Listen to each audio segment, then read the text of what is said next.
মধ্যপ্রাচ্যের উত্তপ্ত পরিস্থিতির মাঝেই নতুন করে আলোচনায় এসেছে একটি ভাইরাল ভিডিও। সেখানে দেখা যায় ইরানের সামরিক সদস্যরা সরাসরি মার্কিন সেনাদের উদ্দেশ্যে কঠোর বার্তা দিচ্ছে। তাদের বক্তব্য, যদি যুক্তরাষ্ট্র কোনো ধরনের সামরিক পদক্ষেপ নেয় বা তেহরানে প্রবেশের চেষ্টা করে তবে তার ফল হবে ভয়াবহ।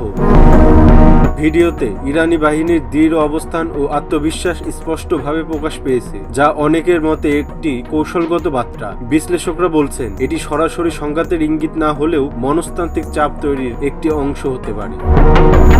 এদিকে যুক্তরাষ্ট্রের পক্ষ থেকে এখনো আনুষ্ঠানিক কোনো প্রতিক্রিয়া না এলেও আন্তর্জাতিক মহলে বিষয়টি নিয়ে বাড়ছে উদ্বেগ। চলমান উত্তেজনার প্রেক্ষাপটে এমন বার্তা পরিস্থিতিকে আরও জটিল করে তুলতে পারে। সব মিলিয়ে প্রশ্ন একটাই, এই বার্তা কি বড় ধরনের সংঘাতের পূর্বাভাস?